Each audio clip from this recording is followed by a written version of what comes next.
Salut, c'est Thomas du site gagneraupariesportif.com. On se retrouve aujourd'hui pour une vidéo qui va être assez rapide en fait, dans laquelle je voulais te donner, te conseiller de prendre en compte un paramètre pour tes pronostics. Alors, ça concerne tous les sports qui se jouent à l'extérieur.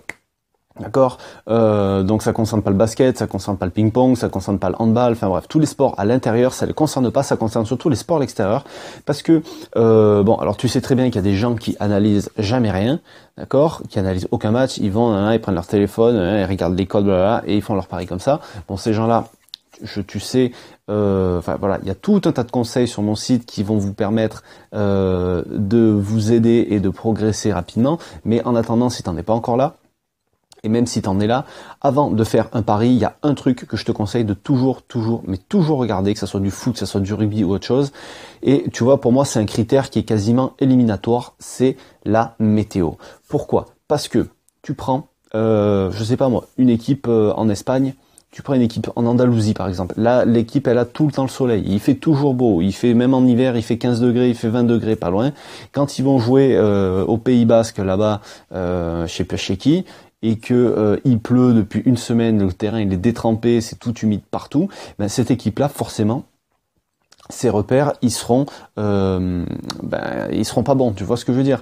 Ils vont pas jouer leur football naturel parce qu'ils ont pas l'habitude. C'est pas comme une équipe dans le nord de l'Angleterre comme Manchester United ou Manchester City où ils jouent quasiment, ou Liverpool, ils jouent quasiment tous les week-ends sous la pluie, c'est différent. Mais pour les équipes comme ça, la météo c'est toujours un facteur à prendre en compte. Moi c'est un truc que je prends en compte toujours pour le championnat espagnol, que je prends toujours en compte pour le championnat italien, pour le championnat de France, et même en Italie, même en Allemagne, en Angleterre, si ils annoncent vraiment des grosses pluies, c'est des matchs que je zappe complet parce que ça peut te pourrir complètement le jeu et ça peut te niquer ton pronostic. Voilà. Donc tu vois, ça c'est un des nombreux paramètres que je conseille de prendre en compte dans la formation que j'ai fait sur sur comment apprendre en fait à sélectionner et à analyser un match de foot. D'accord? Donc il y a tout un tas d'autres paramètres que je te montre, tu vois, dans cette formation. On fait une analyse, toi et moi, en parallèle. Je te montre exactement à quels endroits il faut aller chercher les infos, quels paramètres il faut regarder, etc., etc. Comment trouver les infos particulières sur tel ou tel match, sur les équipes, sur les joueurs, etc., etc. Tout ça pour arriver à la fin à faire un prono, estimer les chances de gagner de chaque équipe et éventuellement de parier si ça vaut le coup ou pas. Donc tout ça, je te l'explique en détail ici sur le i comme info, si tu veux aller voir pour avoir plus de renseignements. Et en attendant, tu peux t'abonner à la chaîne YouTube aussi en cliquant juste là, ou juste là, je sais plus.